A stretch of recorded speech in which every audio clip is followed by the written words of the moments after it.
வேலூர் மாவட்டம் குடியாத்தம் அருகே கால்வாயில் உடைப்பு ஏற்பட்டு வெள்ளம் ஊருக்குள் புகுந்ததால் மக்கள் வெளியேற முடியாமல் அவதியடைந்துள்ளனர். அந்த காட்சிகளை பார்ப்போம்.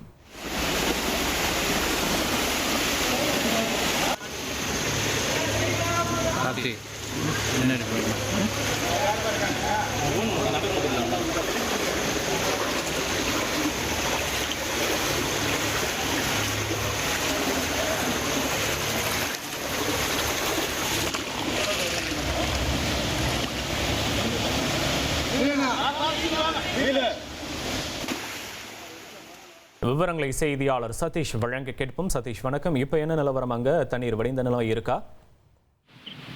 வணக்கம். வேலூர் மாவட்டத்தின் பல்வேறு பகுதிகளில் கடந்த சில தினங்களாக தொடர்ந்து கனமழையானது பெய்து வருகின்றது. இந்த கனமழை காரணமாக மோர்தானா அணை முழு கொள்ளளவை எட்டி வரும் நிலையில் அணையிலிருந்து விவசாயத்திற்காக கால்வாய்கள் வழியாக பெரிய ஏரிகளுக்கு தண்ணீர் திறந்து விடப்பட்டுள்ளது.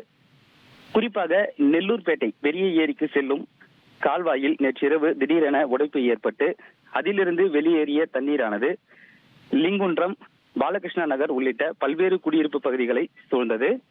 இதில் சுமார் 50க்கும் மேற்பட்ட வீடுகள் முழுமையாக தண்ணீரில் சூழ்ந்ததால் அந்த குடியிருப்பு பகுதிகளில் வசிக்கும் பொதுமக்கள் வீட்டை விட்டு வெளியே வர முடியாத நிலைக்கு தள்ளப்பட்டனர்.